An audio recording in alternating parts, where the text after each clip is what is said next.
Man, oh man. Well,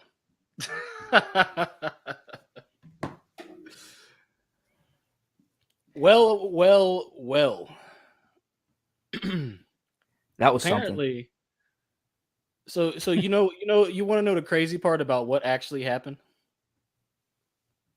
What? We got a community strike not for playing the video in the stream, but what Bill Burr was saying in the skit. Really? Yes, so welcome back, whoever joined up. Um, yeah, so basically what happened was we got a community strike and got our video taken down immediately. Not for playing the video, we got a community strike, breaking community guidelines. I read it while I was trying to at least get the description back from the video, but it's completely gone. Um, we got a community strike for what Bill Burr was saying, not for playing the video owned by them, because it's fair use. We literally got a strike for what Bill Burr said in that monologue. Yeah. So, I mean, if that, man, That's what happens, man. yeah. Welcome back, everybody. As you're coming back in, make sure y'all hit the like on this video. Yeah, we got a. If you're just coming in, we got a strike for what Bill Burr was saying. We got a community guideline strike for his comments, not for playing the video. I read it. I looked for his comments in that monologue. That got our video taken down. I think the video is what tipped it off, though. Probably. Probably. Because we say worse shit than that. True, but the robots are always watching. So, I don't know, man. Well, I guess we can just go ahead and shit. I don't even know if we can even play any of it that's going to fuck up the whole segment, because I'm sure by now everyone's, I mean, it's what, Wednesday? Yeah. I'm sure everyone by now knows, at least seen it, the gist of it, of what exactly he said. That's true. Damn, well, I guess we'll go into, hold on, we got a comment. Revex Content said, Big Brother corrupt government shut y'all down. Yeah. They sure as hell did, bro. They sure Hardcore. Facts. I guess that's how we know we're doing something right? Yeah. Well, technically wrong according to YouTube, but anyways. So yeah, I guess I can't see that threw me way off, man, because So what I can't remember what he mentioned first. I wanted to just kind of go in like order of what he was saying. But I think that he first talked about let's see. Hell, I can't even remember the first part. Creedlink says what happened. Dead. Hey fam, we got a community strike for playing that video. We got We got that's what big government got us, man. But we back.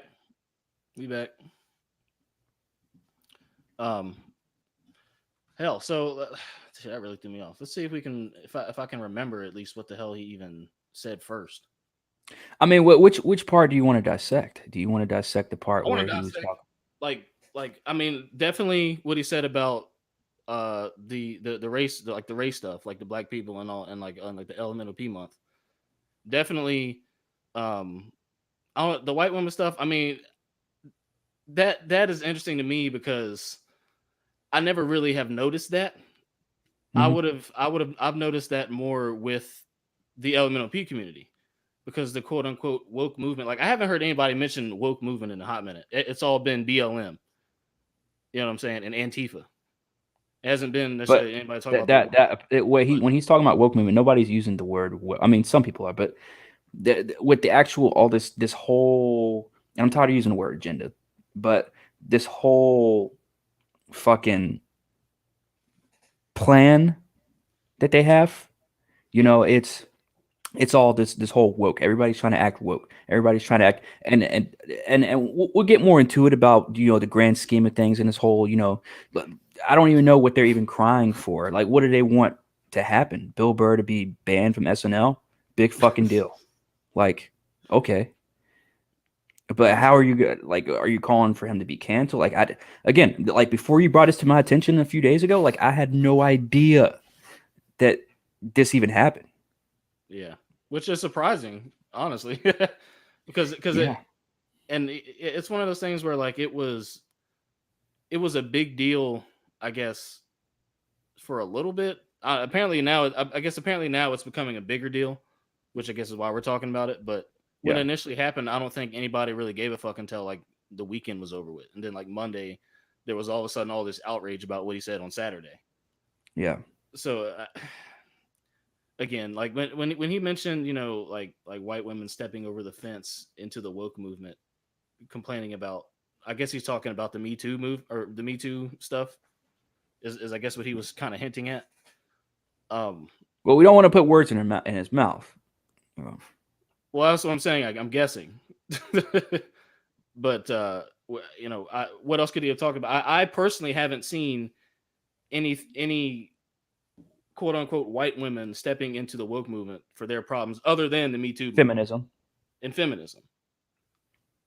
But Feminism was my first thought.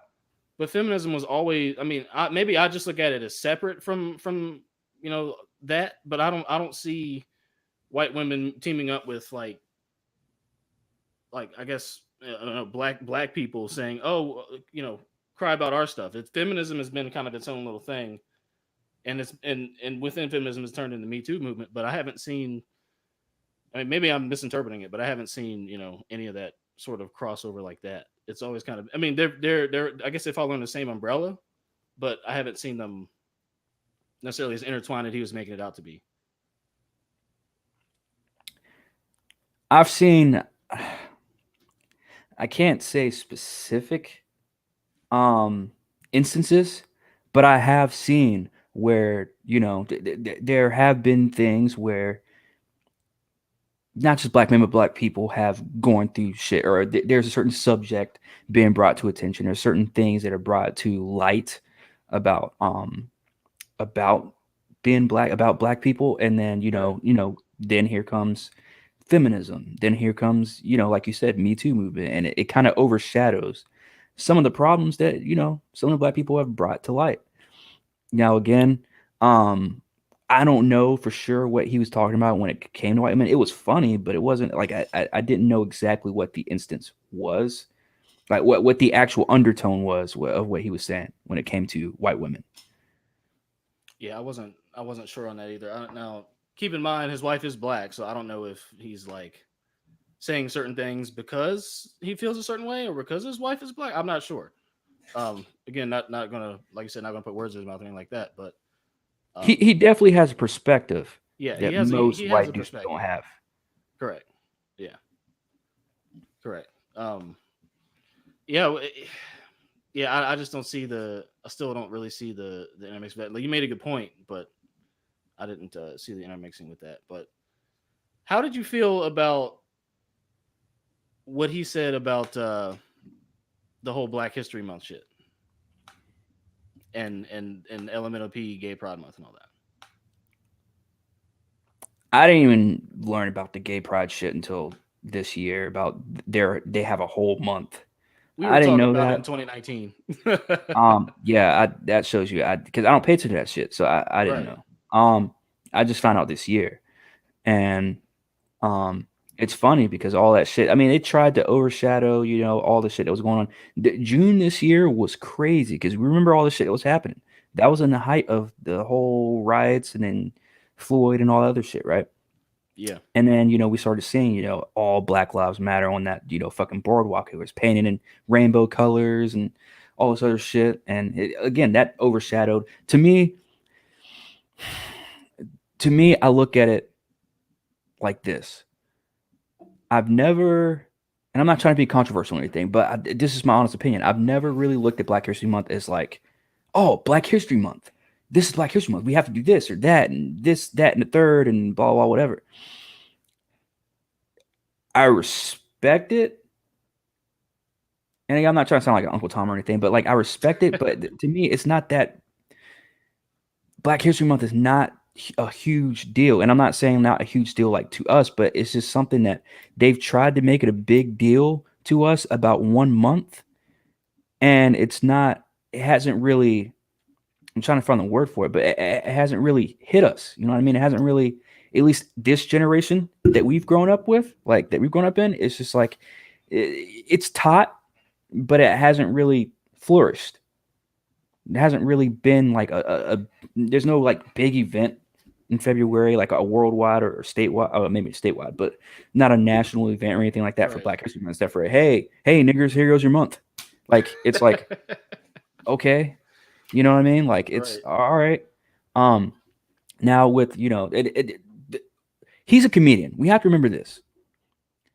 Even though he's not a comedian first, in our eyes, he's a comedian first, but he's a human being first and a comedian second. You know what I mean? So he couldn't go too much into detail because remember this is a fucking monologue. Right. So he can't really go into detail and everything because it takes away from his jokes. It takes away from he only gets what 5 minutes for a monologue. So I mean, my perspective of what he was saying when he was saying that okay, black people only get 28 days, they get the shortest month of the year, it's cold as shit, blah blah blah. Like he added on to the whole thing of hey, we get the shortest month of the year. I get that. Um, and the joke was funny, obviously, but I mean, at the end of the day, like I don't care. Like to me, it, celebrating something for a month, for a week, 2 weeks, 2 months, like Or a day. to me, if you really care about Black History, it would just be you would just research. You would do it, and you would celebrate it, or be proud of it forever. Like it's not a 1 month thing where it's like, oh, it's February, everybody stop everything, let's celebrate all the new. Like no, like now again, what he was saying about Gay Pride Month with June, where yeah, everybody's coming around, uh, you know, everybody's stopping everything, streets are being stopped and everything. Like I, I don't know. What do you think about Gay Pride Month and what he said about Gay Pride Month and how they get it goes right, after Black History Month and then it's a longer month. Like, does that mean anything to you? Like what do you get out of that? Out of what he said, at least. I mean, it doesn't really. I mean, to me, it doesn't mean anything. Like to me, it's like, well, okay. In other words, grass is green, sky's blue. There's no agenda, or there. Well, Hmm. I'm tired of using that fucking word too. But there's no giant push in society that's actually real. That's not artificial. That is to I get like to get black people forward in any way. Now, saying that, now we know BLM and also you would think it's all the way around, but in reality, all this shit, the majority of this shit is actually setting us back because we're getting fucking bamboozled by the very people we're trying to conquer or topple or or become equal with, as Or some of them would impress. say, or impress, as some of them would say. Now, again, I'm not trying to like Corn said, I'm not trying to sound like a fucking Uncle Tom and all that other bullshit. We're looking at we look at this shit objectively. Um, you know, the month being longer, I mean that makes sense. Like, yeah, I get it. June is obviously a couple days longer than February, and February is obviously a shittier month than June, right? Um, I never thought anything of it about that, about there being like, oh well, February is such a worse month than, I mean, again, it was a funny joke, like you said, but that doesn't piss me off in any way, or it doesn't make me think like, oh yeah, that's right, they don't deserve that, because I mean, we know what it is at the end of the day, right? That, I mean, there were more strides made for the LMNOP community than there were for the black community within the past 5 years than there had been for the black community within the past 30 years. Yeah. So again, not surprised if we're going to play in that little pool that they got a quote unquote better month, right? Hmm. But that's all a part of basically what they're trying to push, which is, yeah, gay and black people, you have all these problems. We're trying to solve them. You need your voices heard. You need your reparations and all this and that, right? But what's actually happening? who's actually getting the benefits here. Yeah. And I don't really need to repeat it, but I think everybody knows who the hell is actually getting the benefits here. So yeah, I mean, and again, to talk about Black History Month, my experience with it, it was never something that was ever like, even within the Black community, it was never something that I feel like was, at least the Black community that I have experienced throughout my life. Um, it was never something where anybody was doing a whole lot. Like, it was brought up in church, and it was brought up like they might have had like a little cookout or something. But there's never been any national attention. There's never been any Or I national had to do a gay, report on it. national. My mom Right. made us do reports on that shit. Yeah. Again, it's a good thing to do. It's a good thing to learn about, especially growing up Black. But at the end of the day, like as an adult, it's like, what exactly are we doing taking a month out of the year to celebrate Black history Yeah. when we should be doing that almost? And I'm not saying like celebrating every day, but we should be proud every day of the strides that Black people have taken to get us to where we are today, or to give us the freedoms that we have today. Right. Um, Again, like who's to say that you know the next person isn't offended that, oh, okay, Black people get the shortest month of the year, but at the same time, I look at it as this: why should we be so hung up on months? Why should we be so hung up on, okay, we get this and we get that? Because we could stand here all day long, or I'm not going to speak for anybody. I can stand here all day long until I'm blue in the face and talk about how and dissect of how why we've come so far as Black people, as a race. We've come so far, especially in this country, come so far after all these hundreds of years. And why, yeah, we should, we should get a little bit of recognition, but keep it moving. Not like, oh, let's stop everything, for a whole month and do this and do that, and then here comes June, and because of your sexual preference, and I don't care what you say, you can say it's this or that and the third. It's a sexual preference, period. And you get a whole month based off of your sexual preference. And again, I think this goes a little bit deeper into, and I hope I'm not getting too ahead of where we're, the whole monologue of what we're No, go ahead. dissecting. But to me, what I got from this whole thing is like, people. First of all, it's an odd time to say what Bill Burr was saying. It's just a weird time to say that, but at the same time, he has the right to say that, and for people to get mad about that. But from what I got from the whole thing is this: is you have said group were oppressed. Mm-hmm. Then you have group number 2 that comes in and claiming that they were oppressed. I think what he was trying to do was compare it to all these other groups saying they were oppressed, and they weren't. I think that was the big. I think that was the big thing to take away from this whole thing. And I feel like no one got this from. I won't say no one, but a lot of people were pissed off about it because they were like, "Well, what about us? What about like no? Like, I'm sorry, but you guys cry in every avenue of entertainment. Hell, not even entertainment. You guys cry in every avenue of life about how you don't get this and you don't get that, blah blah blah, whatever." And then Bill Burr says some real shit about how, why are you guys crying when, I know he didn't want to say it, but when it's your sexual preference. Like, fam, you can be whatever you want to be. It's cool. But you don't need to. This is where I get so hung up on. I mean, not hung up on, but this is where I get so like kind of aggravated with, because people get so hung up on, oh, this is a part of who I am, and you need to conform to it. Like you need to acknowledge it. And it's like, fam, hold up. We don't need to acknowledge anything. And it's like, because like I always said, like, I'm not trying to be controversial, but it's like, fam, if you are gay, I don't need to know. And I'm not saying I'm not saying like you shouldn't tell me or you should keep it to yourself or anything. But what I'm saying is, I'm not running around saying, are you gay? Are you gay? Are you gay? Just want to make sure. Are you gay? Are you, like, who cares?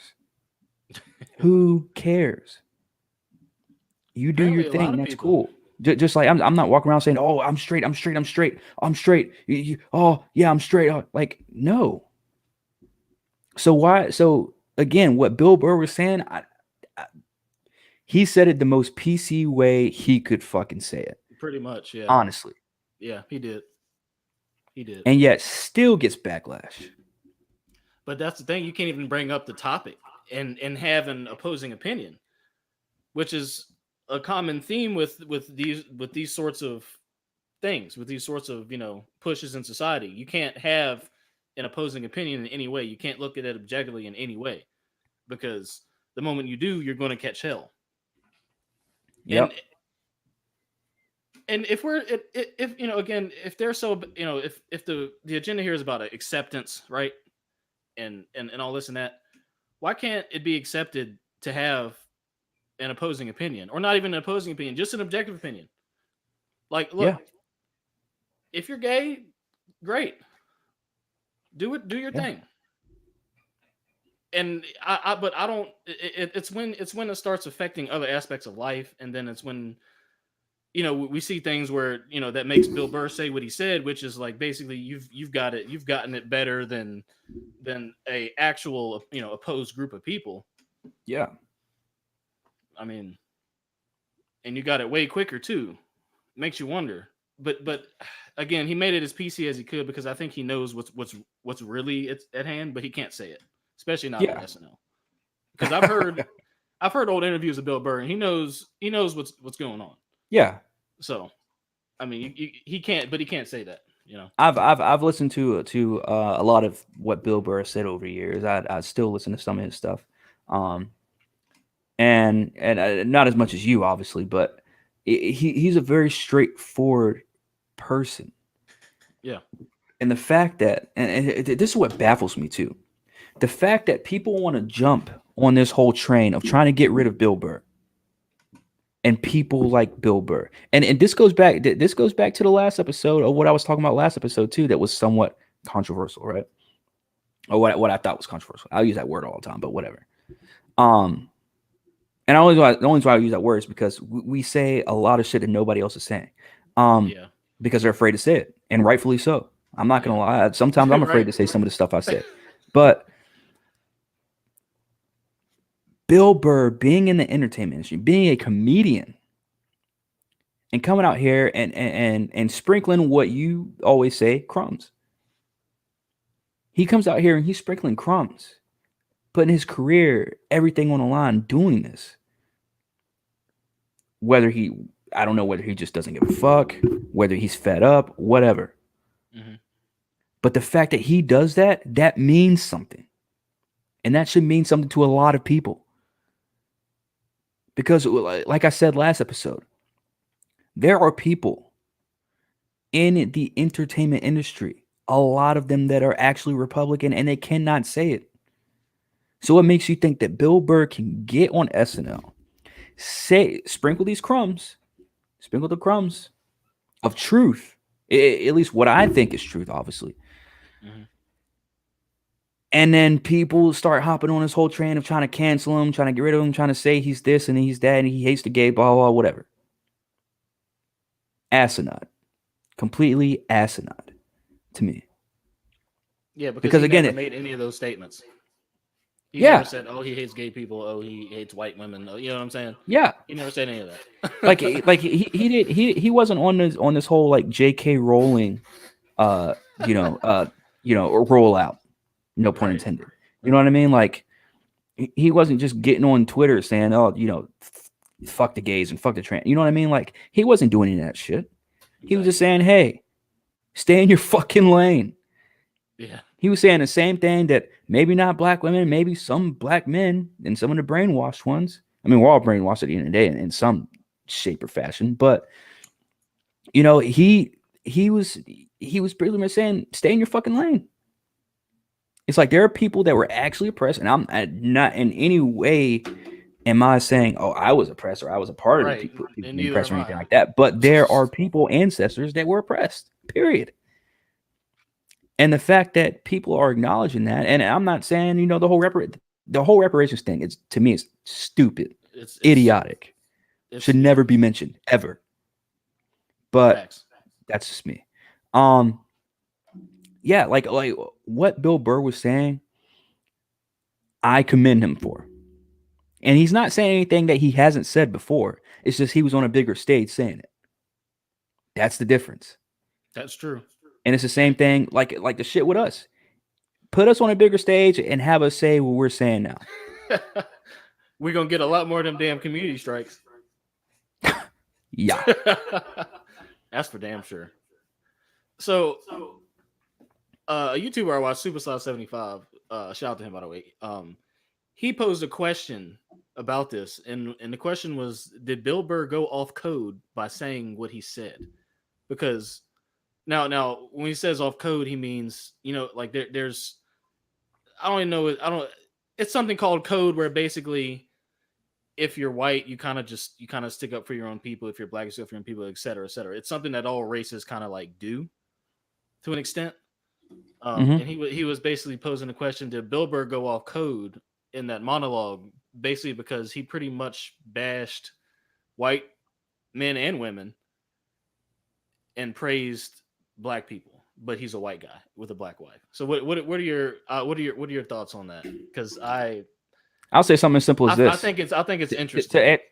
To answer that question, I'm going to say no, he didn't go off code. You want to know why? Look at how many white people are standing up during BLM. Let's be real.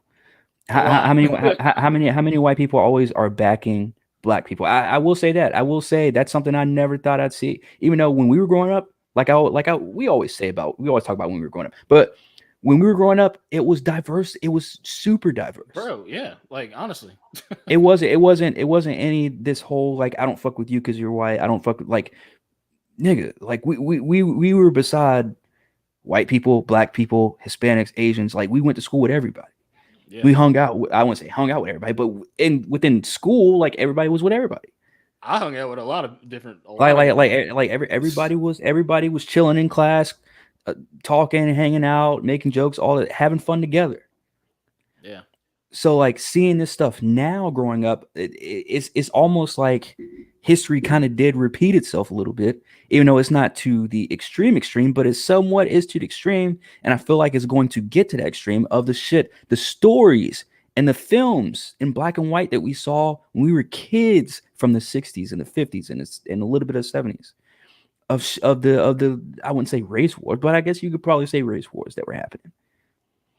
And it's to me, I'm be honest, I never thought I would ever see any of this shit happen in terms of like police, like the heightening of police brutality and the height and the whole government saying pretty much fuck you to, to the society and the people and citizens and shit like that. Like I never thought that we'd see that as adults. I didn't, because as kids, like I said, we were like in our own bubble, man. But it wasn't like a bad bubble to where it's like, okay, we become adults and it's like, whoa, what's all this? No, it's like we were in our bubble and we went out into the world and educated other people on how we grew up and affected. I've seen it affect other people that they've never been around black people. I think I've said this before on this cast. Yeah, I know I have on Half-Ass, but I don't know about this cast, where I met someone in the military where they never been around black people in their entire life. Dude from Indiana, never met a black person.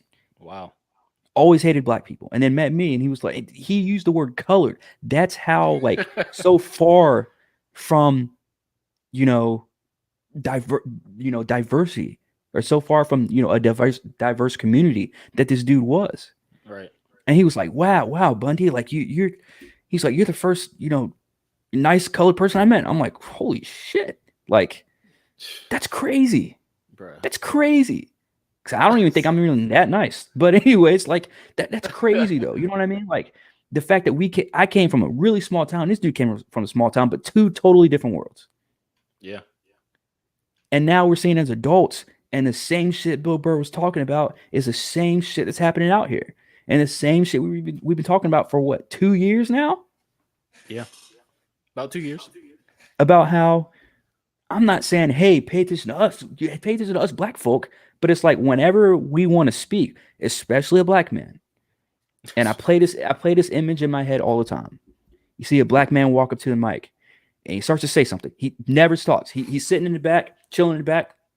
And I kind of envision myself sometimes. I'm just chilling in the back, observing everybody what they're saying. Everybody gets their turn, to go up there on mic. Every single person that goes up to the mic is different. You got an Asian guy, Asian woman, black man, black woman, whatever. I'm a black guy, standing in the back, hearing everybody speak and supporting everyone. Whether I should or not, that's a different story, but I do. Just for morality reasons, whatever. Mm-hmm. But as soon as I get up to the mic, or as soon as the black man gets up to the mic, he goes, and then here comes a gay person. Gay people, yeah. It's June, and we're oppressed too, because I couldn't come out to my parents until I was like 14, and yeah, and did you know the suicide rate of trans people is like 70%, and it's like, fam, like, can we get a word out? Especially as a black man, black women even get to speak, like, but a black man Oh, can't. they're leading the movements that are started And from then and then killings and of then black the men. But And then the again, only time they let a black man speak, it's, oh, but he did this. Oh, but he did that 10 years ago. Oh, but he was arrested for this, or he was convicted of this, or blah blah whatever. And it's like, fam, so are all y'all. But they don't want to talk about that. They want to talk about the black man and what he did, and they want to pull up dirt from what he said, or from whatever.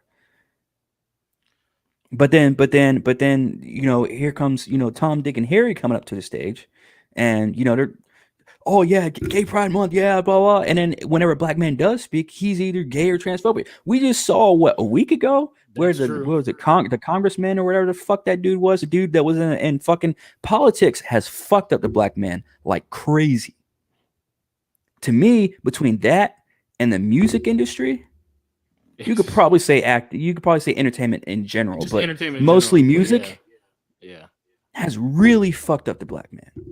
And again, this isn't a whole black man podcast or anything like that, but it's just, that's just, we are black men, so got to talk about it, eventually. But to me, that is what Bill Burr was trying to say. Was trying to say, like, let them speak for once. I'm not even saying, like, you don't even have to give me 5 minutes, fam. Just let me get 30 seconds. Let me get a minute. No shit. Something. Take 10 minutes. Shit. But yeah, I mean, you're right, dude. Like, again, we don't live our lives in this whole, for lack of a better term, binary, like white and black type of world. Yeah. I guess we do. I guess we could say never mind. I'm not gonna talk about. Yeah, we don't live in a white and black world, but we had, like, when things are as obvious as they are right now, we have to point this stuff out, especially as, again, two black men, Yeah. who, you know are not the, I guess, the stereotypical black men, right? Um, I guess is what society would say a black man is, right? Because I don't even think, half the time, I don't think black men have an identity, really, at the end of the day, a unified identity. But again, nobody's talking about that because it's all about, like you said, gay, trans, black men. They're all, or it's something negative about, oh, he, 35 years ago, Bill Cosby did XYZ. Oh, Michael Jackson, who did more for black artists than anybody in the music industry period, gets child, um, molestation charges put on him. Tries to paint And himself white. tries to paint Like, himself white, and it still doesn't. Yeah, it fam.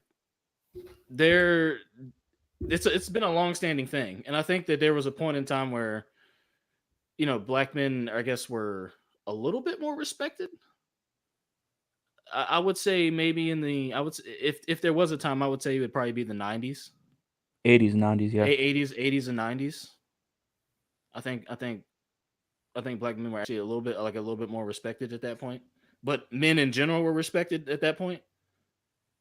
And again, I think just the bashing of men, the demasculation of men, the you know the punishment of men for whatever the fucking reason is.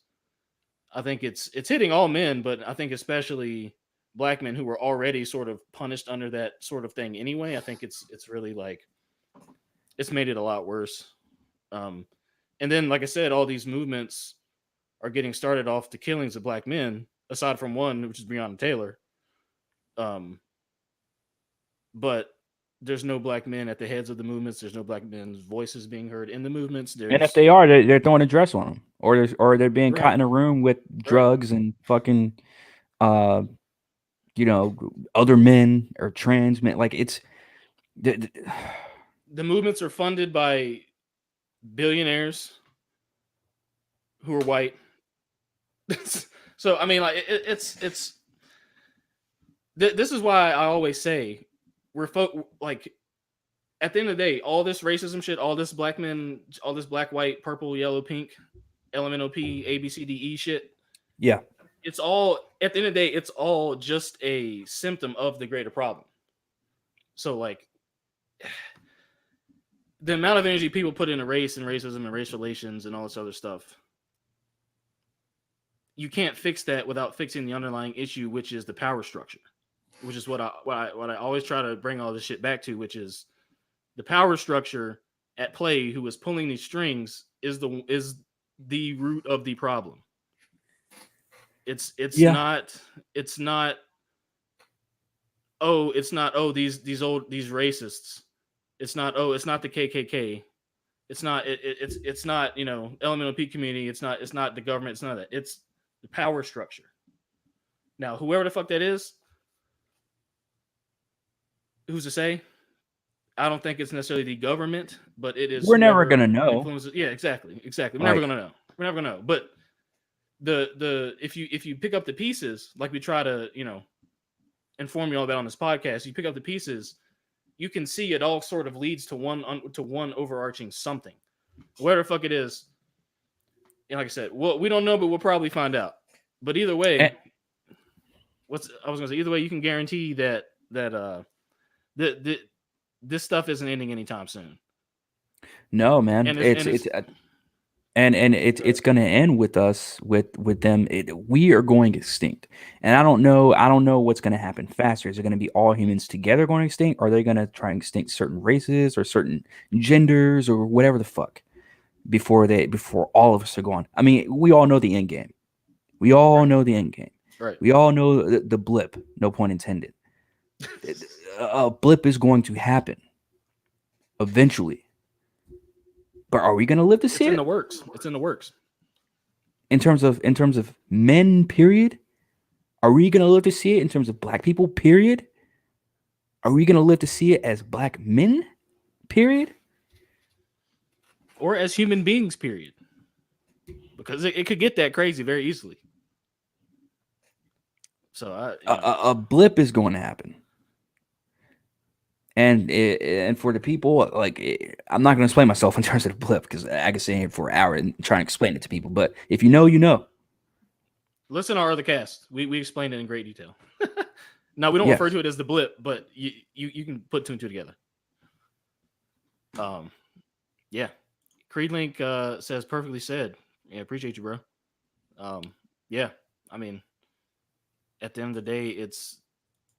I mean, like I said, man, the whole racism sandbox is a symptom.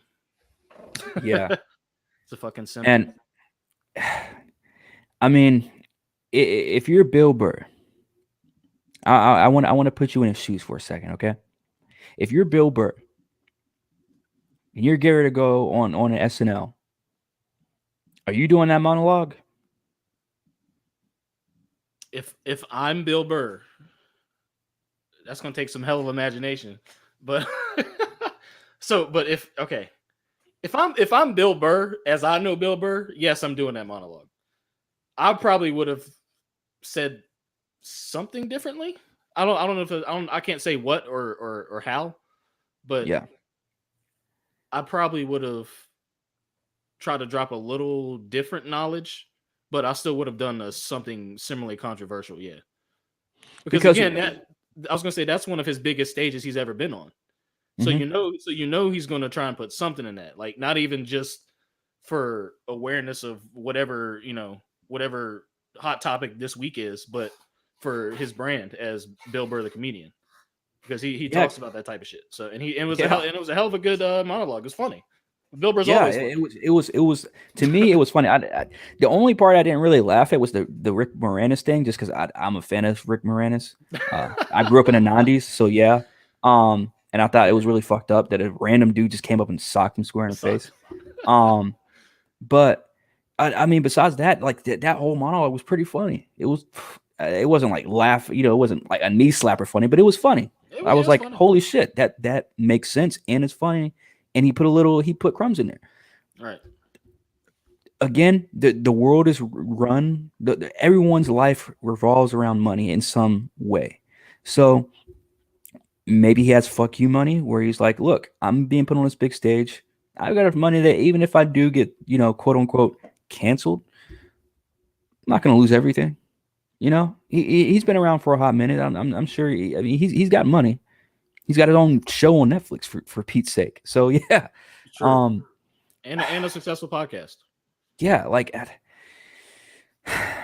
see, I always get conflicted with things like this because you got to look at it as as a human being, from a human being standpoint, and you also got to look at it as like, what would you do if you're an entertainer? Or if you have influence in period, you don't have to be like an entertainer, but if you have influence and you're put on a big stage and you have a microphone in your hands or in your face, are you gonna say it? And by it, are you gonna say the true things that are on your mind, or are you gonna play the game? He kind of did both because again, He does it both. Yeah. he could have taken an entire mile with that monologue. He could have gone even deeper and even further and pissed people off way more. Yeah. But he didn't. He toned it down. He watered himself down. And not in a bad way. But he kind of played the game. But he said, look, I'll play your game. But I'm going to play your game with my pieces. Right.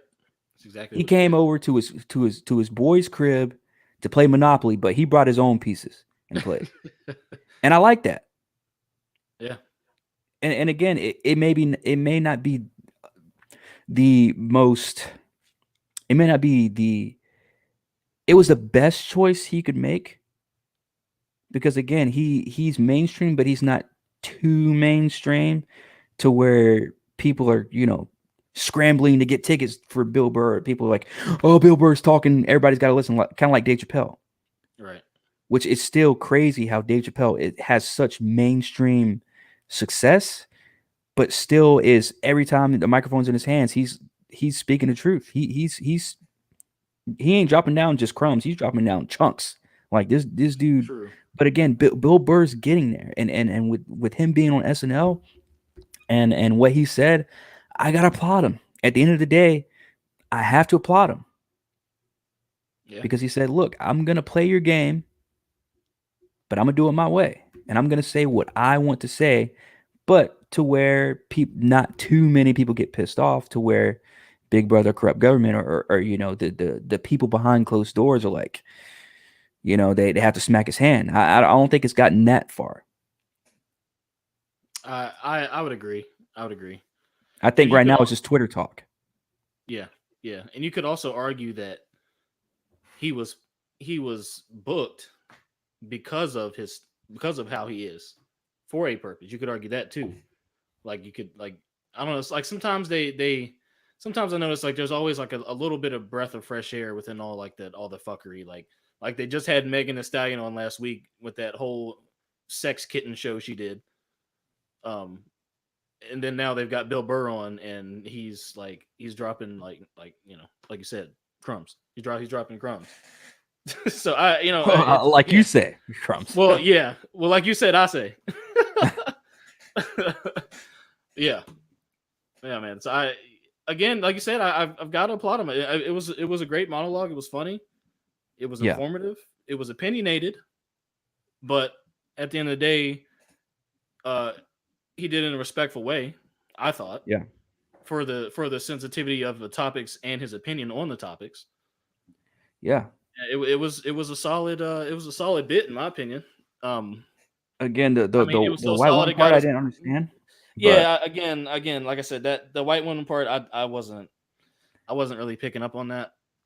But again, him being a white man, he said that me as a white man, he kind of feels a way about it. So that's more of an internal thing with him. But you know, me Well, sitting I back would, at it as a black man watching, I'm right, like, I don't know which way he's going with that. But again, in the grand scheme of things, he said more than that. He was talking about no one was untouched in this, and I like that. right, right. That's true. And I guess now that you said, you know, him feeling a certain type of way about the whole white women thing, him being a white guy. I mean, I would say welcome to a little bit of being black, being a black man, and how black women treat us. But again, that's a whole nother topic.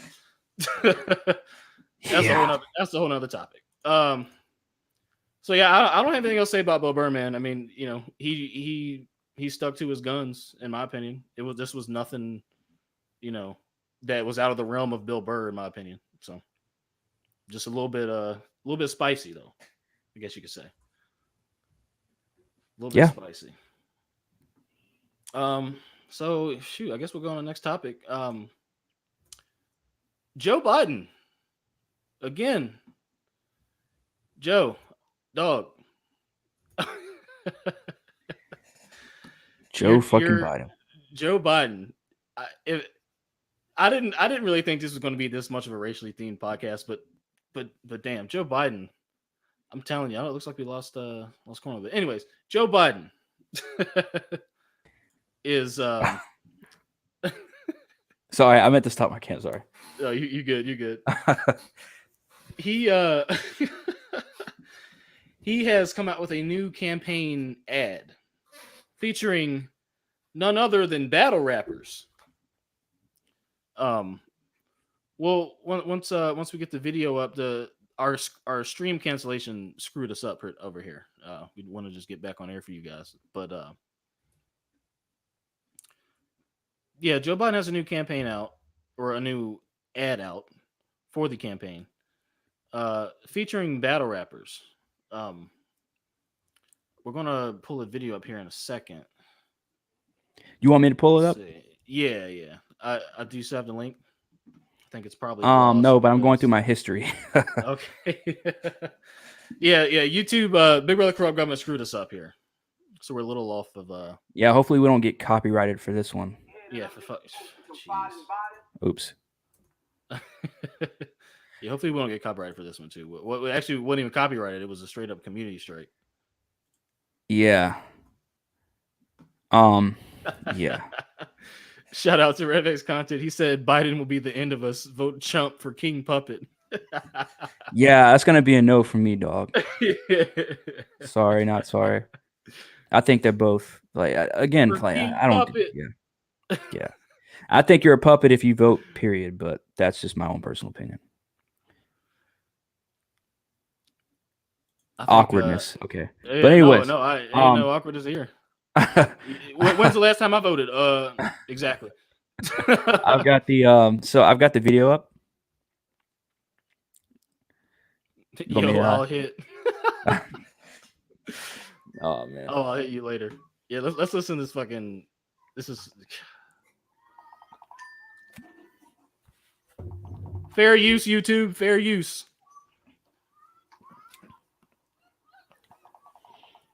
Keep in mind, these are two battle rappers.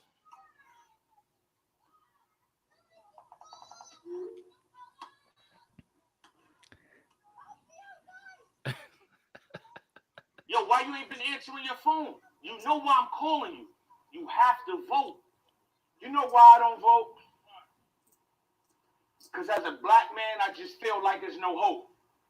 Our president telling people to go back to China, taking the coronavirus as a joke.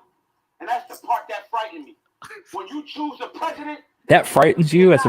Okay. Nothing enticing me. If you got the answers to get me out this dark path, my brother, enlighten me.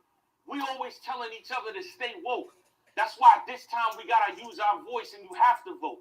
The facts should show. Biden has a plan for African Americans. We're not dealing with... Yeah, lock us all up. I see the way you're looking right now. You know exactly where I'm gonna go with this. For 4 years we had Trump in office and we made the most of it. But we finally got somebody. And you still walking the streets too, aren't you? Give us a chance to have home ownership. I'm talking to all of you. $640 billion over the course of 10 years, so we can finally get housing that's affordable. Yeah. Look at them now. I got them stuck. With Biden and Harris plan, we gotta trust, because we can't say we support Obamacare but rock with Trump. So Harris and Biden is gonna help with black ownership.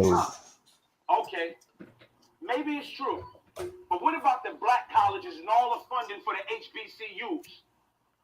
Is Biden gonna follow in Obama's footsteps and go all out with healthcare, or is he gonna laugh at us like our president now while our people struggle on welfare? You see, I did my research, which is exactly why I could rebuttal that.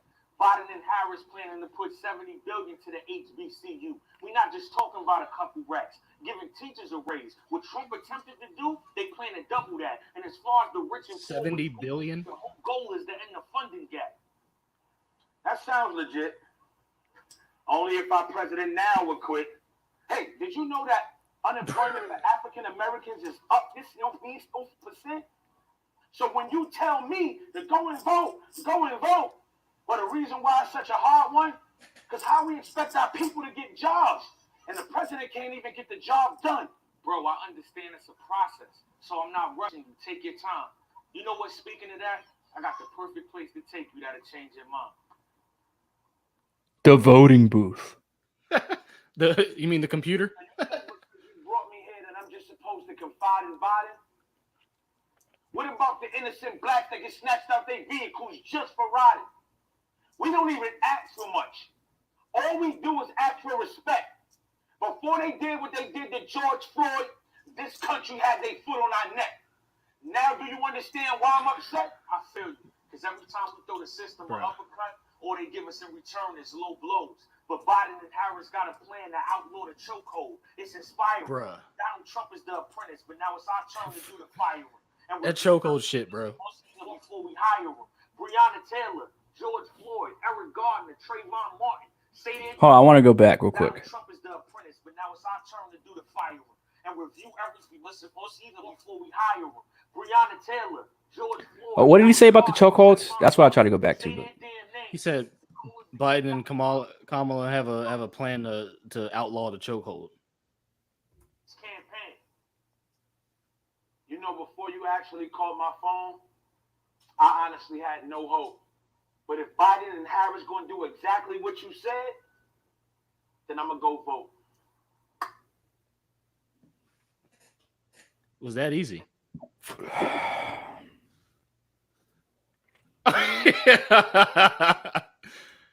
Revex Content says cringe AF. You ain't even wrong, bro. That shit was. You ain't even wrong, bro. Cringe is a motherfucker. Fam. he's right. He's right. Fam. It's. Go ahead. No, go ahead, man. You look like you about to go in. I mean, I've already said enough about the chokehold thing. You can go back to right. what did we do the stream on half-ass last week about the chokehold shit. Was that on? And then I did, yeah, and then I made was. another video about that afterwards. So Yeah, go back and watch that on half-ass. This is okay. So you want people to vote? I get it. But I posted something on my Instagram earlier today, just a few hours ago. I got a random text again, because this happens every year for election, ever since I've been an adult. I would get them too. Random text. They even have my full name. Hey, Cornelius, give us some more information so that you can, if you want more information to vote and to be on the side of the black vote. So you know what I did?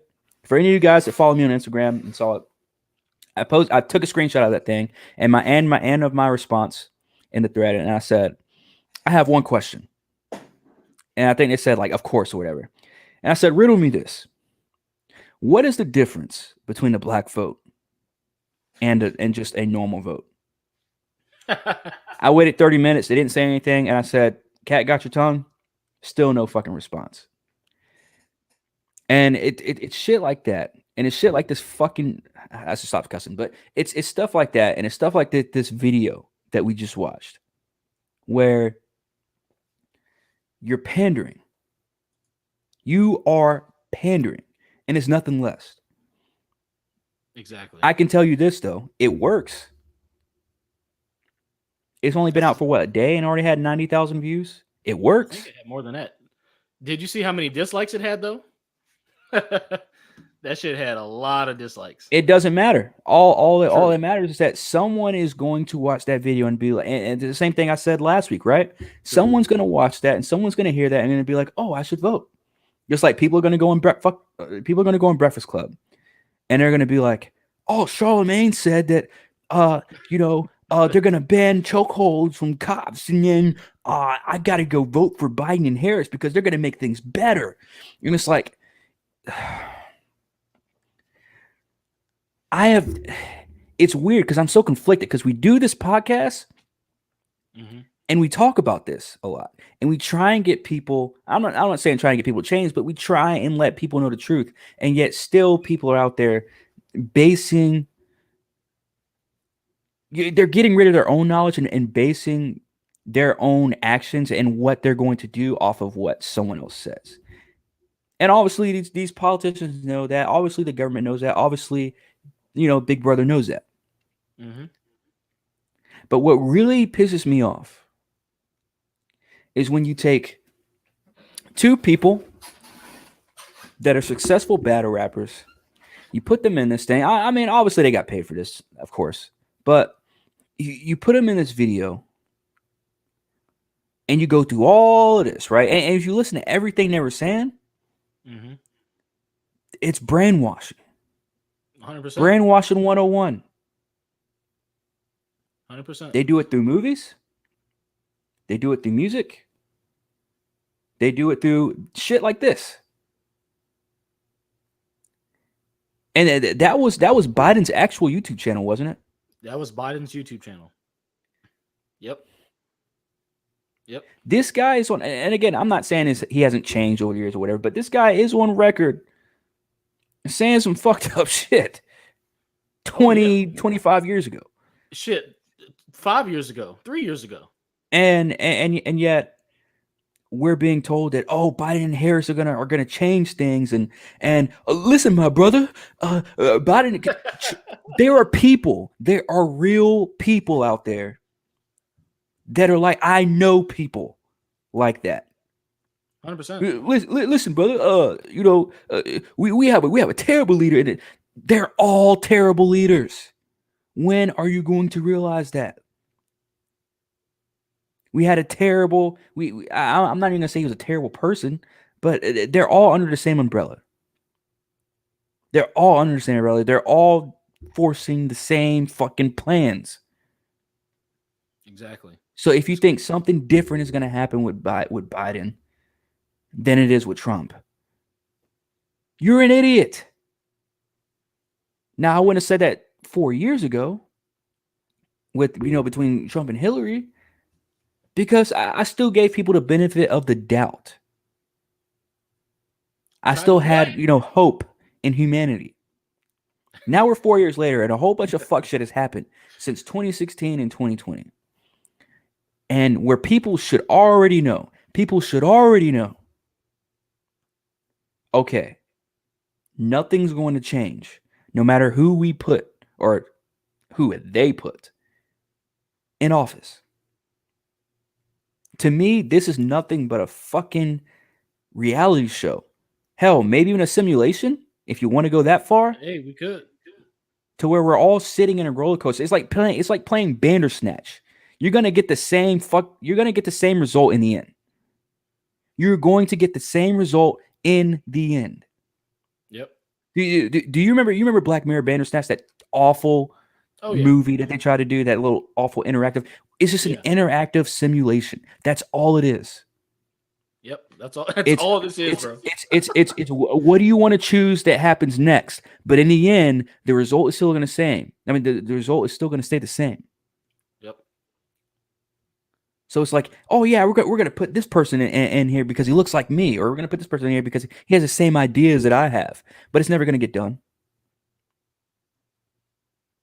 At the end of the day, no matter who we put in office, we're still gonna get those crappy vaccines that they're gonna try and force on us. or not even try. They're going to force on us. Yep. And it's just like being a kid and having to take a pill or something when you're sick. They're going to make you do it, regardless. They're gonna shove this vaccine into your veins and make you take it. Period. Yep. And So we just, commercials like this or video. I don't even know if this is a commercial, but technically, I guess you could say it's a commercial. I guess, yeah. But videos like this where I guarantee you, I can't even say that Biden didn't meet these, or these guys didn't meet Biden. He probably did, again, for publicity. But to me, it's sickening. It's sickening that they're going this far again. And as much as I hate talking about race, for the black vote, this is so stupid. And that's exactly why I posted what I posted earlier. And that's exactly why I had I would have had that response regardless whether I was going to post it or not. That's just, I mean, you've seen screenshots of, the stuff I've said to random people trying to text me about stuff like that. Yeah. But this has got to stop. It's not going to stop, but it's got to stop. It's got to stop. Pandering to black people for the black vote. Hey, we're gonna put 2 battle rappers in a video, and that'll get them to come out and vote for me. Like, just like they still don't understand. Yeah. And a few more examples of that. Hillary pulling the hot sauce out of her purse. and back in 2015, 2016 when she was campaigning. Biden saying, "Oh, if you don't know whether you're going to vote for me or Trump, then you ain't black." Yep. And then then turn around and saying that the people don't deserve to know certain aspects of his plan. Like, dude, you said it. You literally said it perfectly when you said, "Fam, like it's fucking Bandersnatch." I mean, freaking Bandersnatch. It is. It is. What's there? There's like another term for that where you give a certain set of options, but they all lead to the same end goal. I can't remember the term for that. I used to know it. I think there's like me too, because there are video games like that. Yeah, that I've played before. But to me, in real life, I call it an interactive simulation. Yeah. That's literally what it is. Yep. And man, god dang it, man! I wish we had more people, more subscribed, like people watching, because nobody's saying this. No one is telling you. No one's giving you real life metaphors. No one's telling you like it is. No one's saying, "Look, fam, remember when you played Bandersnatch like 2 years ago? This is it. Yep. This is what's going to happen." Yep. No. We're not talking tonight about how, Trump's going to win or Biden's going to win. No, we're talking about literally the fact that Biden, not even Biden himself, it could have been Biden himself, but we're just going to say Biden. Him and his team did this. And to me, as a person, as a human being, fam, it's criminal. It's criminal to do something like this. Like, how do black people still not see this? How do black people still not see the fact that they're pandering you? They're saying, "Hey, look, I got this.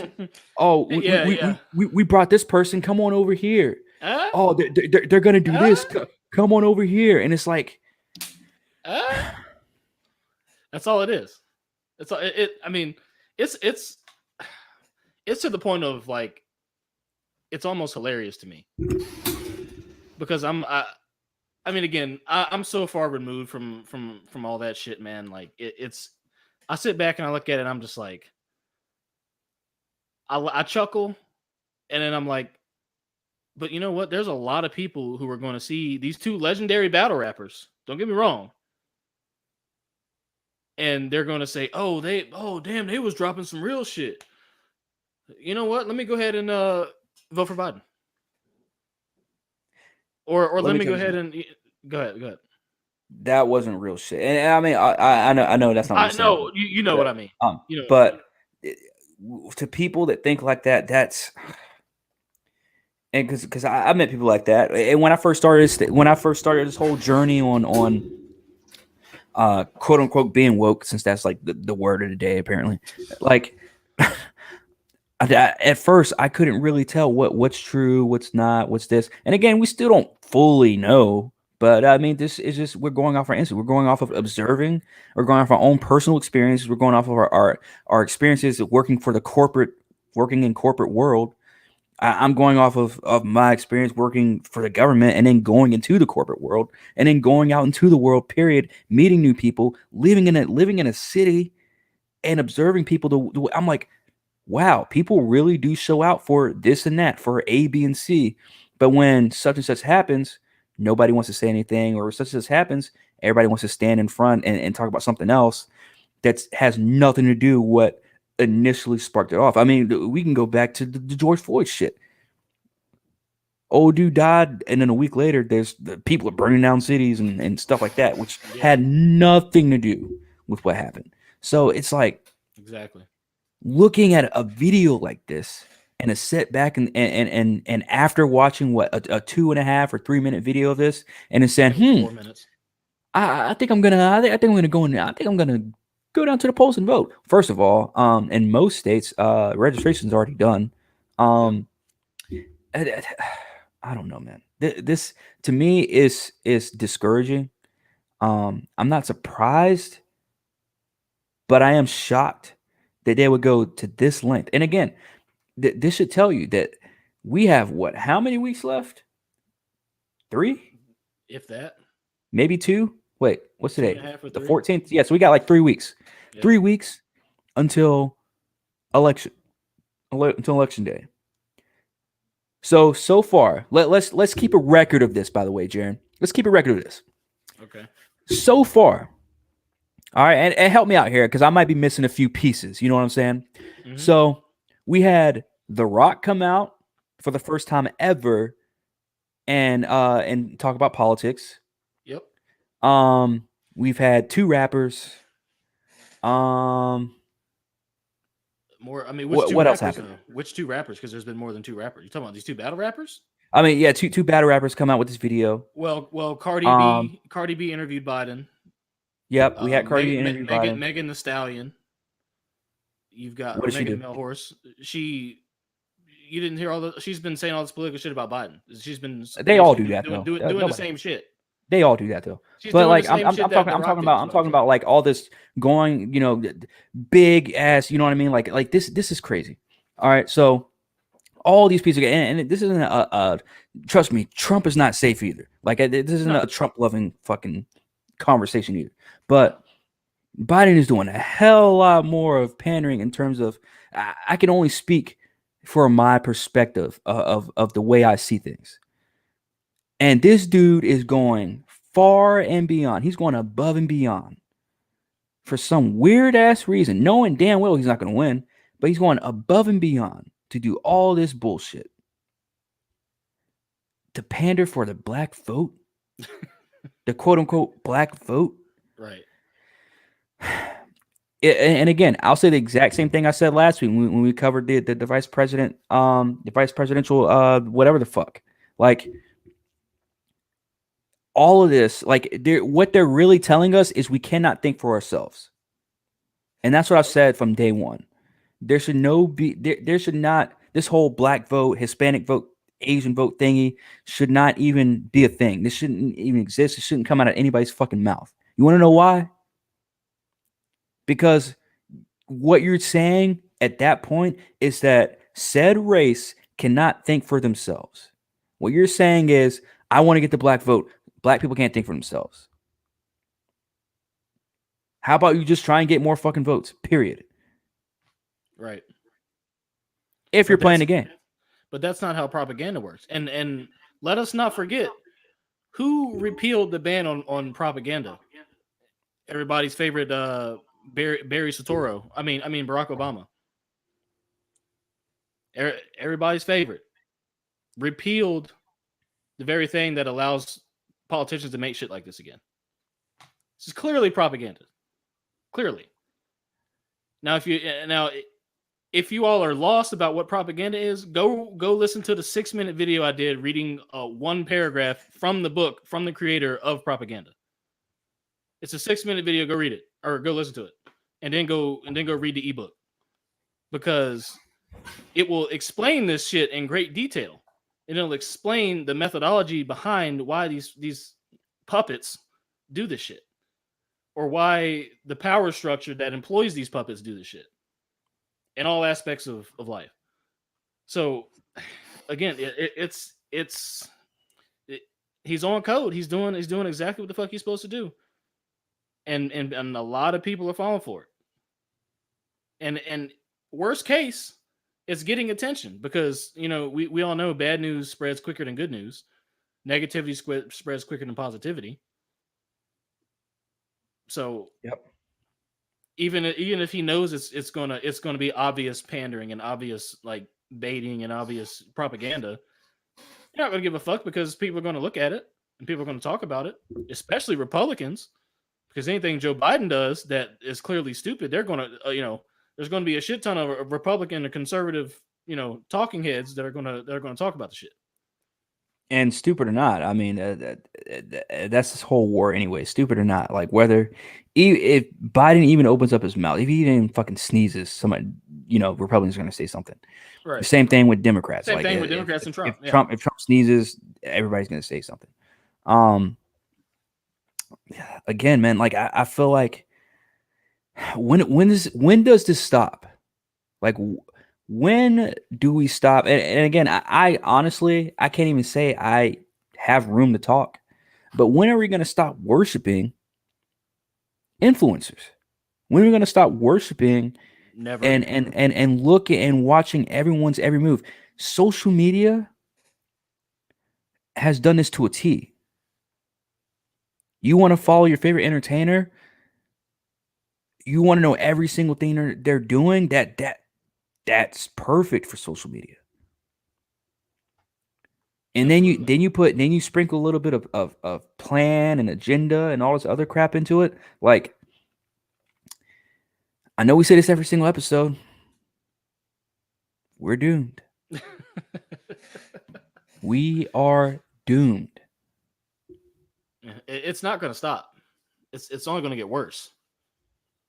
Again, this is the most polarizing election in how many elections? How many years? 3 weeks left. 3 weeks left, and we'll see. And I think it's all going to lead up to like a big riot. Like I think that's what's. I just saw this might not be related to it. I don't know, because nobody really knows the details yet. But the old dude apparently hung himself in Orlando a few days ago. And then they found out, they didn't find out, but it's being investigated because they think that it was some kind of, a racial attack on a black dude, and that he probably got hung right here in Orlando. And I'm like, God dang it, man. Jeez. I'm like, people can't, like, really, like right now in this day and age, like in this era that we're in, this is happening. I'm like, man, as much as I hate to, it sucks, but like, I'm like, man, I really hope this was a suicide, because if not, this is going to get a lot worse. And this is happening in my own backyard. You know what I mean? Like, I'm like, dang it, man. Right. But and this is the second attempt at trying to bring back the whole lynching idea. Because I don't know if you remember, I think it was earlier this year or late last year. There were there were those streams of random lynchings and supposed lynchings, and that nobody's gotten charged or indicted or anything for. Yeah, just like when they originally occurred back in the day. Yeah. They're trying to bring all that like again, that's just more fuel for that racism fire, dude. Like, yeah, if you start pushing lynchings again of black people, that will cause a race war this time around. Yeah, and it's crazy, man, because it's so disheartening, because again, like, that is something that I as a kid, again, going back to what the discussion that we had earlier, where it's like, as kids, I never thought we would ever see what we read in books about and movies that we watched about from back in the day and stories that we heard about, even from our own parents that lived this shit. Yeah. Never thought we'd ever see this kind of stuff happen. I never thought it would. Like it's Exactly.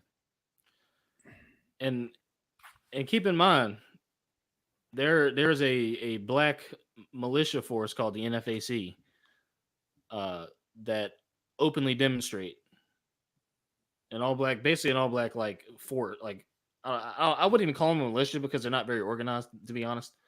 But they go out and they basically do, you know, they go march, they go like by the hundreds, and they're all like armed to the teeth, all wearing all black and all this and that.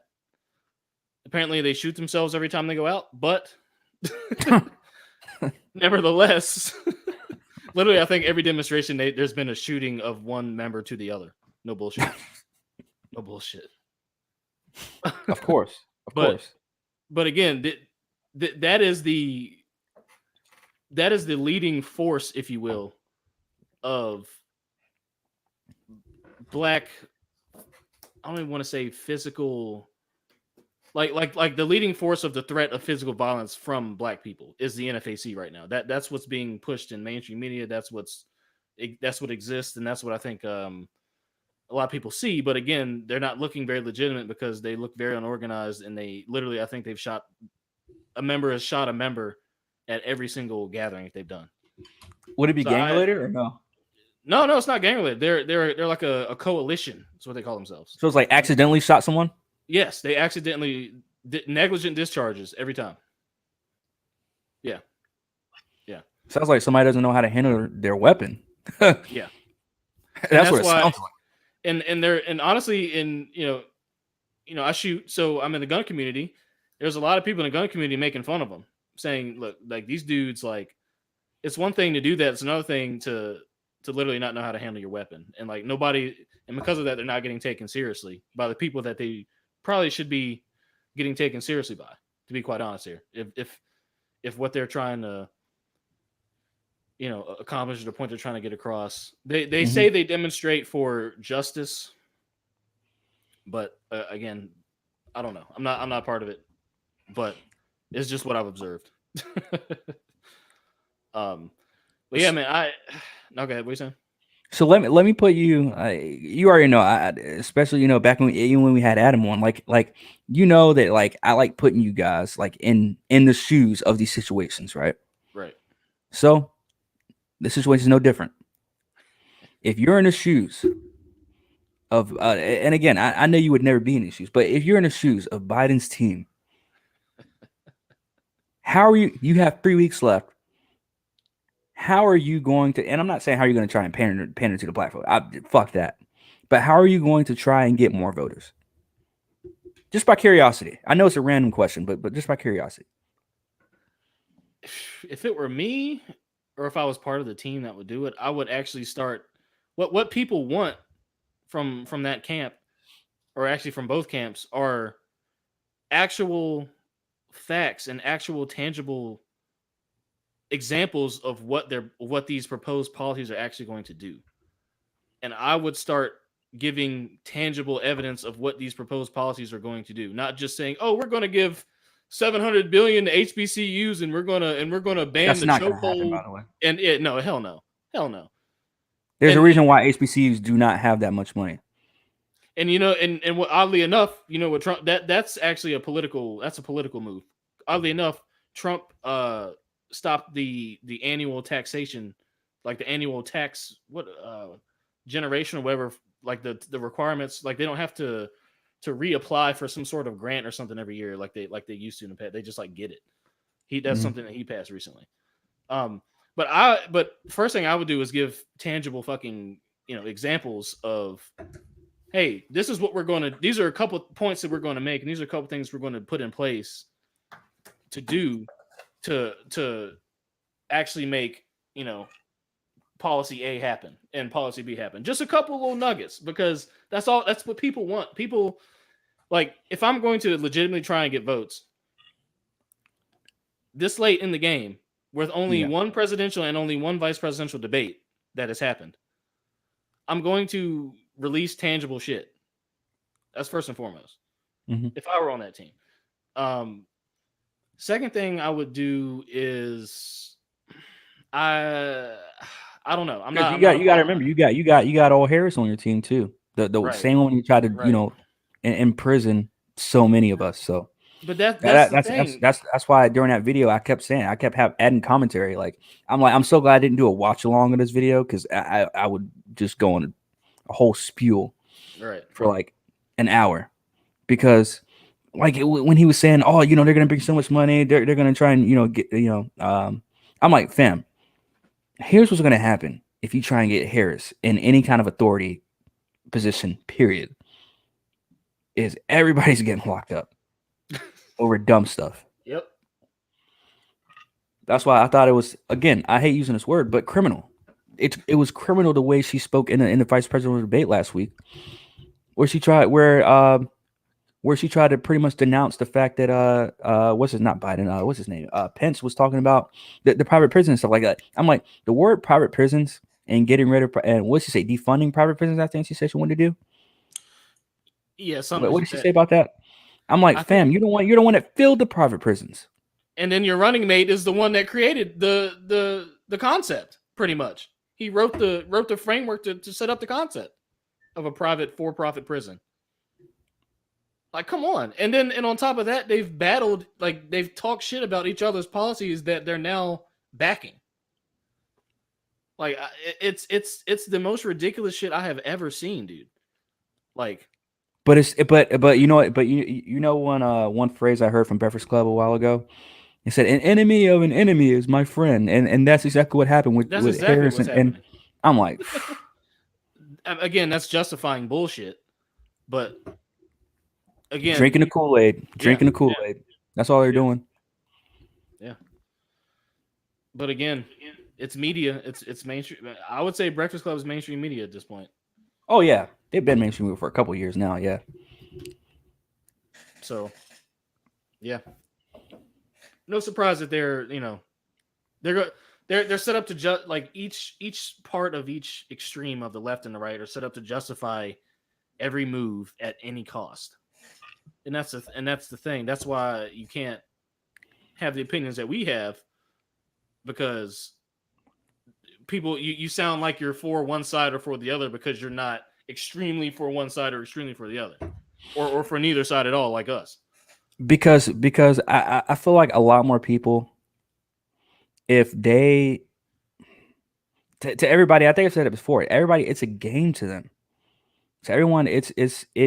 I don't know what happened. Maybe we didn't see this as kids. Maybe we didn't see this whole like division as kids between Republicans and Democrats. But now it's such a fucking game to everybody. Like everybody, but they're so serious about it. Like, yeah, it's a game, but they take it so serious. Like division to them is such a concrete idea to them that they will die for this. They will die for their one man that they don't even know. And who doesn't give a fuck about him. Yeah. You think Trump cares about poor whites? No. You think Biden cares about poor whites? No. You think Biden cares about black people? No. You think Trump cares about black people? No. You think anybody in government cares about black people? No. You think anybody in government cares about anybody? Anybody? No. Exactly. We gotta get real, people. Like we have to get real. Now somebody would argue, okay, yeah, you guys are making a decent point, but you're not providing any solutions. Answer me this. What would they do if nobody voted? What would they do? Do you think that they would try and give the let's just play hypothetical here for 1 second. What if nobody voted? Or what if there were nobody? What if nobody at all voted? Do you think that they would A, let us know, or B, do you think that they would try and make it seem as if there was this huge rush of votes and oh, it's a close race and blah blah blah blah, if nobody actually voted? But I guess if nobody voted, I guess people would talk. But there would be an alternative. I feel like I feel like they would come out and say they wouldn't say no one voted, but they would come out and say there's a record low number Yeah, of yeah, votes, yeah. and then they would come out and say like, oh, here's an alternative and this and that. Like I just feel like everyone's so brainwashed. I can't imagine a world where we're not brainwashed, because you got to think That's about it. true. That's Everywhere you true. go, it's go to the polls, go to the polls, go to the polls, get your booty to the polls. Hey, let's rap and go to the polls. Let me take you to the polls. Fam, if you interrupt me when I'm on a court about some fucking votes, fam, we are fighting at that point. I'm gonna tell you to leave. I'm gonna tell you to leave me alone once. If you do not leave me alone about it, we are fighting. I'm like, fam, I'm on a court hooping, and you interrupted me talking about some going to the polls, and then you saw that big banner in the background, right at the very end. Black light. Yeah, We don't even need to say what it was. yeah. We True. know. We know. It's true. That whole thing was disgust. RevX content. Joe Trump, if you don't mind me saying that, Joe Trump said it best. Cringy. Mm-hmm. Cringy. That's what it was. It was cringy. You mean to tell me that you know what? Yeah. I've said too much. Yeah, you did. You went in a little more than I did on this one. I ain't gonna lie about that. because like I know it shouldn't get to me as much as it does, Right. and as much as we've seen already of how far they're willing to go to Right. not only pander blacks, to expose blacks, brainwash blacks. And at the same time, demean blacks. Yeah. It's It's like, hey, shake your tail feather for these votes. That's what people are doing. celebrities getting naked for votes. Celebrities that have never, and again, I'm not the kind of guy that says, oh, keep your personal opinion to yourself, you puppet, you celebrity puppet. No, I'm not like that at all.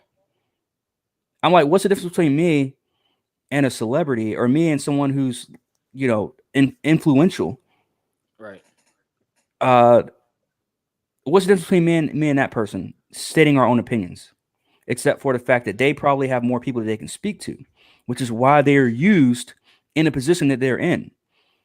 Now, there are some people, Bill Burr, that use their platform to actually use their own opinion. I'm not saying that The Rock's own opinion isn't Biden and Harris, but I have a funny feeling it's not. Right. Right. I have a funny feeling that yes, he as well is brainwashed. I mean, you don't become the most successful actor when you can't even act at all. When you have zero acting skills. To you know what I mean? Like you don't go from having somewhat acting skills to being the most popular actor of all time. Yeah. Overnight. Yeah. Like there's some, and I know we're getting in weird territory now, but I just wanted to put that out there. Yeah. No, you make a good point. You make a good point. It's been this uprising of everybody coming out of the woodwork and having very, very polarized opinions, and it's making everybody else who looks to them for whatever, because they're celebrities, they're entertainers, they're society teaches us to put these people on a pedestal and worship these, quite literally worship these people.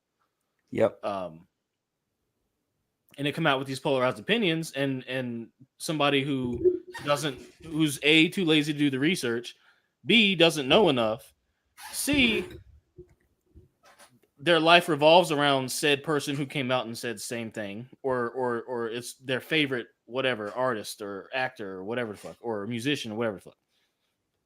Yeah. They see them come out with this highly polarized opinion, and they say, oh well, okay, it is what. Okay, sure, that sounds great. We have somebody who wants to hop in. Are they a troll? I don't know if they're a troll or not. They don't have the camera on. So Justin, we're going to add you, but be warned, if you have nothing to add to this conversation, you're getting kicked. So Are we going to have another blooper reel on the Comrades? Let's see. Justin, are you a real person? Drum roll, please. Brrr. Speak your piece. What's up? Hey, how are you guys doing? Hey, how's it going? Man?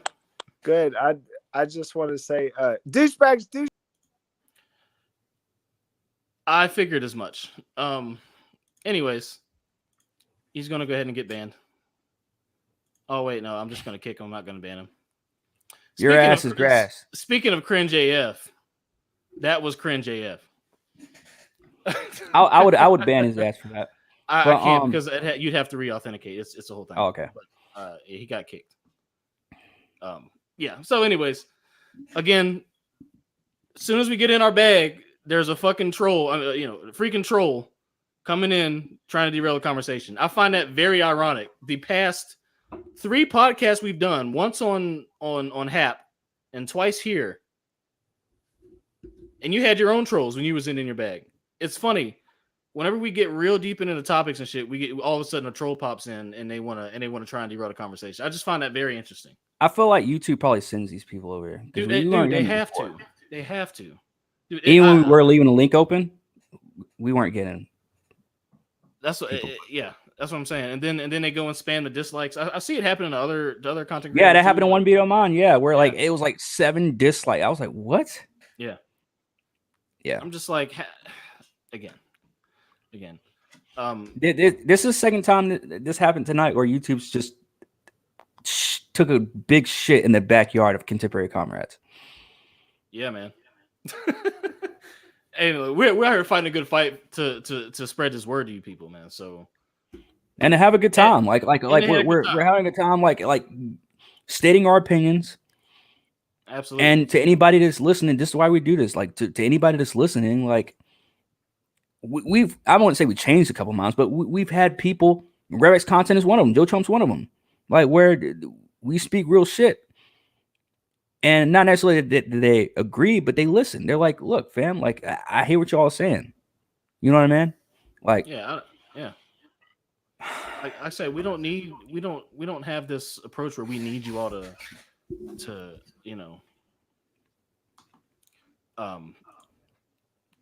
take everything we say and say, okay, yeah, they're right. Like we don't want that. Yeah. We can have, we agree to disagree over here. So if you don't like our opinions, then yeah, like I disagree with you all the time. Like right. that's just human nature. Like, yeah, most people will fucking cry about it. But that's the thing. They're trying to, again, that's the polarization tactic. You can't agree to disagree anymore. You have to. It's either my way or the highway on either side. And what do we say? It leads to the same fucking outcome. And that's why we're in a position that we are, not just as a country, but as a planet. Yeah. As humans, that's why we're in a position that we are, because people can't disagree and move on. It's like, oh, what I say is gospel, and what you say is blasphemous. Yeah, and indeed. So I'm done talking about race and BLM and politics and LMNOP and all this, man. Let's get into some COVID stuff, man. So our final topic of the night. This is more of, I don't want to say a continuation, but this is more of another example of why this COVID vaccine is sketchy. I'm gonna share the screen and then we're gonna Revex content, man. Shout out, bro. He said this podcast is one of my favorites. Love the topics you guys cover and the original thought, man. Appreciate you, man. Shout out, go man. Go check his page out too, man. If you like Revex, man. Check out Revex. Videos are hilarious, man. Do yourself a favor and check out Revex and go to Revex content. You know, it's funny. Revex called me the other night, man. I was asleep, bro. Did he really? Yes. I had it in my messages, and it said Revex tried. I think I did a video request with him, and then I backed out, and then I went to bed or did whatever. And I woke up the next morning, and I looked at my messages. It said Revex tried to accept your request, but I was like offline or whatever. But I was like, man. But yeah, shout out Revex content. Shout out Joe Trump and Revex. For sure. All right. So, just as AstraZeneca did not too long ago, Johnson and Johnson have now halted their COVID-19 vaccine trial over another unspecified illness. So, I'm really curious what these unspecified illnesses are. I feel like arms are growing out of people's abdomens and torsos and shit. Like I feel like I feel like it's some Frankenstein crap that's going on behind the scenes, and they're just like, "Oh, this is so bad, we can't even like do the trial anymore." Like I don't know. That's just me being imaginative, but let's read a little bit. So again, as this article says, yet another high-profile phase 3 vaccine trial has been halted after one of the participants developed a suspicious illness. So basically, according to a report published Monday by Stat News, Johnson & Johnson has informed all of its participants and researchers that the 60,000 person trial is paused due to this unexplained illness, or and it also didn't mention what it was or who the patient was, of course. Which again, that makes total sense to me. I don't care who it is. I want to know what it is, but they're not going to say that either because they probably don't know what it is. No.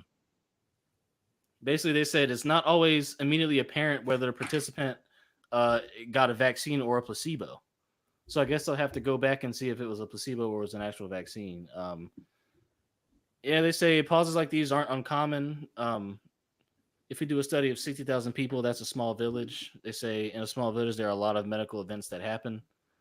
And they say that the article goes on to say that the trials are drawing more scrutiny ever since the AstraZeneca trial was also put on hold by UK regulators after a participant was sickened with what believed to be transverse myelitis, which is a spinal issue.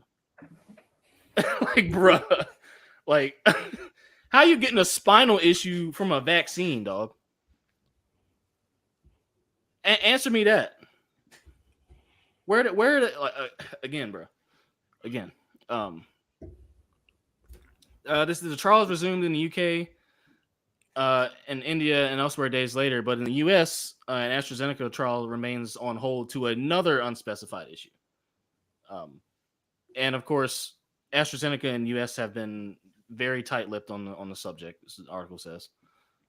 Basically, in a research note published earlier, analysts at Goldman Sachs who wrote that the trust in the vaccine could be a serious barrier to its ultimate eradication. I guess they're talking about COVID.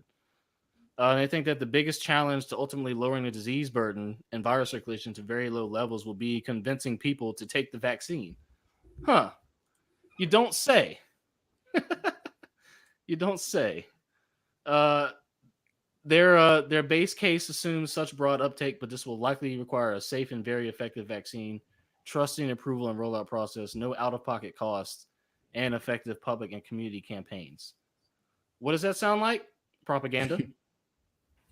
Stand in line and take your shit. Stand in line and take your shit, and we're going to make you think that you need it, and we're going to make you think it's safe, even though all the evidence points to it not being safe.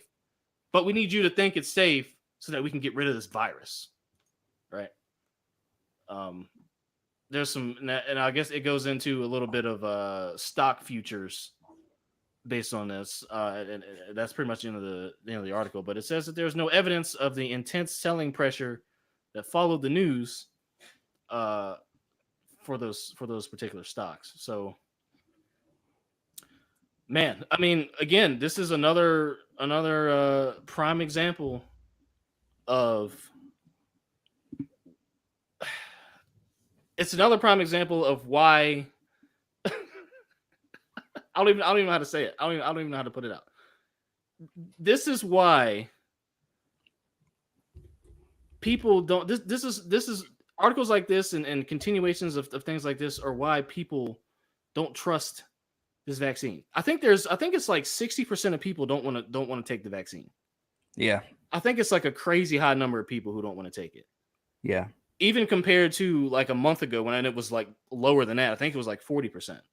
But you've had, now this is 3 separate trials from 2 huge pharmaceutical manufacturers that have been paused to these unforeseen, unknown, like unexpected illnesses, right? Yeah. Now how long are they going to go and continue to to postpone these trials for these illnesses before they say, you know what, this shit ain't working. We got to get this shit out. Let's just fuck it. Let's just stop telling people that we're pausing trials, and we'll just go with it, right? Yeah. Because they did that with polio, the polio vaccine, and people was and look what that did to people, certain people. So, I mean, I don't know. I had again. This is why pharmaceutical companies have a horrible rep.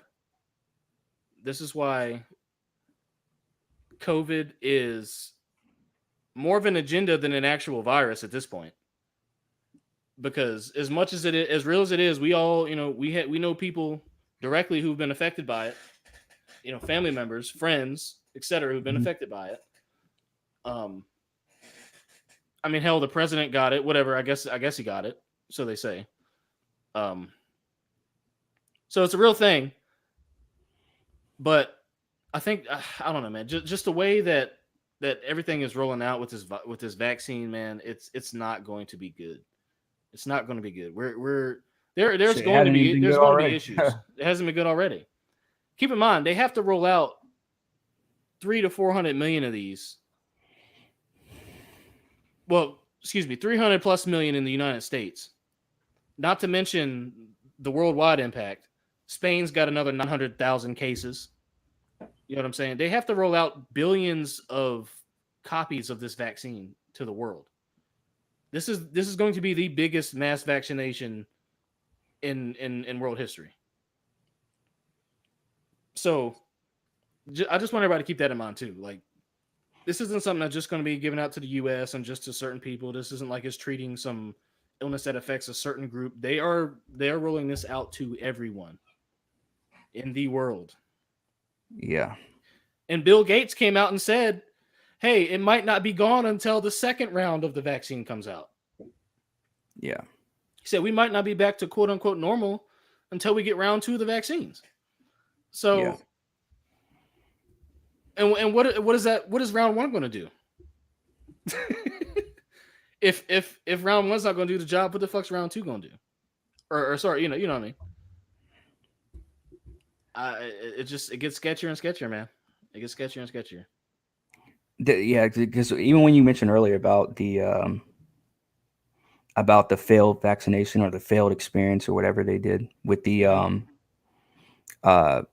subjects, or is that what they call them? Subjects or testing subjects, whatever they call them? I guess, yeah, participants. Or participants, yeah. Yeah. To me, the way I look at it is this. Go back. This is why I'm so glad I grew up on comics and just entertainment and stuff like that. Like, you just see through the bullshit, man. Like, who knows? And this is what I don't understand either. Before I get to my point, this is what I don't understand too. And I may be getting a little far-fetched here, but there are people that I know that were way more into comics and storytelling and all this other stuff more than I was. And more than I am, more detailed and more content and stuff like that. And yet they still fall into the bullshit. But yet they can't really put 2 and 2 together. Because to me, like I said, it could be far-fetched. But to me, it's just like, I look back at some of the stuff that I learned through like video games and comic books and stuff like that. X-Men. Mutants. Yeah. They created mutants. And I feel like through this could be something where they tried a vaccine and did some shit where, like you said, it could have been like somebody grew an arm. Like, I know we're exaggerating a little bit, but maybe not. Where something weird could have happened. There could have been some kind of mutation. And they said, well, that didn't work for the vaccine, but let's put that away. Let's put that to the side because we did fail in trying to heal this person, but let's put that to the side and save that for later or save that for something else. Right. And then on the other side, you got, well, let's go back to what we were talking about before about just a few months back, or not even a few months back, a month ago, the CDC came out and said, fam, they've been lying to all of you. the stats are skewed. It's not as bad as what people make a scene. That's where I get so conflicted at. But let's remember the very next day, where was that article? Couldn't find the article. The article was gone. Couldn't find the stats. Yep. And CDC was hush hush after that. And you know what else they said? They said that the quarantines didn't help stop the spread. They Nope. also came out and said that. So again, I mean, you got to admit though, we were not. Well, the thing is, it spreads faster It was indoors. not the brightest when it came to the quarantine. Let's be real on that too. People were still going out during quarantine, and to be honest, that's what really messed us up. You know, and looking maybe not in the grand scheme of things, but that's one of the details that played a part. It played its part in it. It played its part in the process.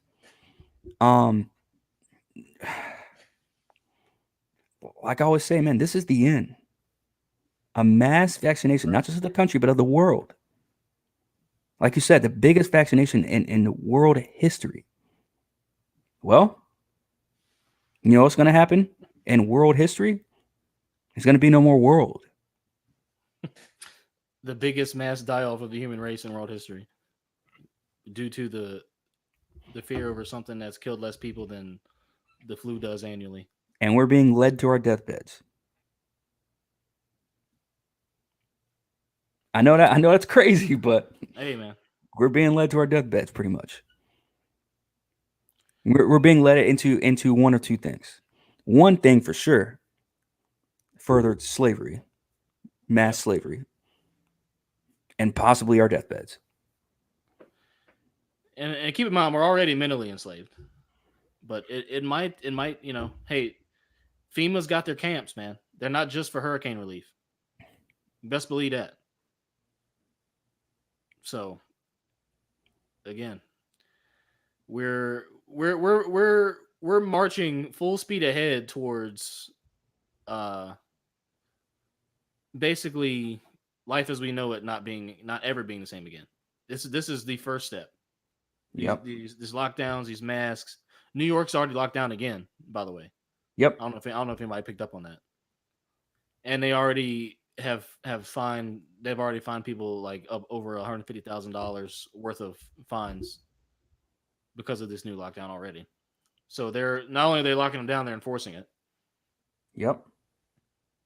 So again, we have to be vigilant. We have to really look at what the powers that should not be are doing.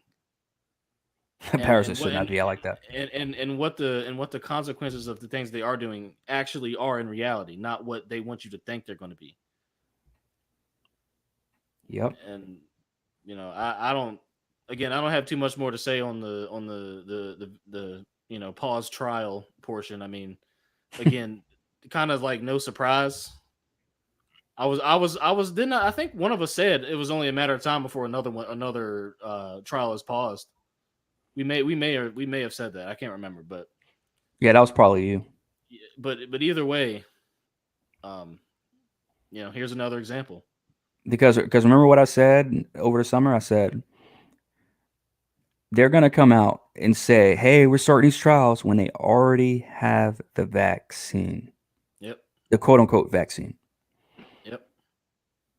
So what they're doing now is that they're preparing us. They already I feel like they already have it, because I said this a couple months ago. I said they're testing it on people, and they're waiting. Because remember, whatever they tell us, they already made a decision a long time ago. Exactly. Whether it could have been a couple weeks ago, whether it been a couple months ago, whether it been a couple days ago. Yeah.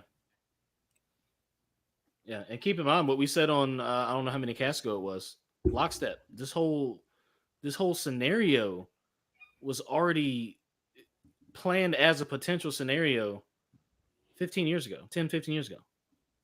On paper. And the ways to mitigate it and the ways to react were already laid out. And then people wonder, and then people, you know, say, oh, they don't have their shit, they don't have their act together, and they don't know what they're doing. Oh, they know exactly what they're doing. Mm-hmm. You can best believe they know exactly what they're doing, and it's been planned and been ran through. Yep. So again, That's all I got to say on it, man. These topics tonight, man. Like if there's one theme to take away from this podcast tonight, it is think for yourself, because every example from Bill Burr to Johnson & Johnson pausing their trials, every example of the topics that we went over tonight, if you just think for yourself, it might work out a little bit better for you. Just keep in mind, Bill Burr thought for himself. He had that great monologue. And we're here to lead you. And yeah.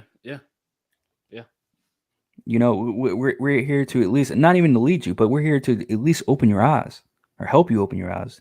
Say, hey, look, we want it to where there are less sheep standing in line, basically to get euthanized. And again, I'm right. Again, I'm not. Take it for what it is. Take it for what it is. Take it with a grain of salt, whatever. But that's just my own personal opinion. No, I mean, yeah, I can't argue that. I can't argue that. Man, you got any final words, man, before we hang it up? YouTube got us tonight, fam. I knew it would be a matter of time, but I wasn't expecting the first 10 minutes of a podcast. But thanks to everybody, for actually coming back in and checking back in with us once we got back up, man.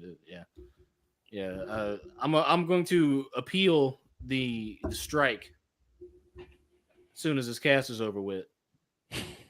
So yeah, definitely. Look, Justin's back down here. Guess what? Kicked. Bye. But yeah, anyway, man. Any final words from me, bro?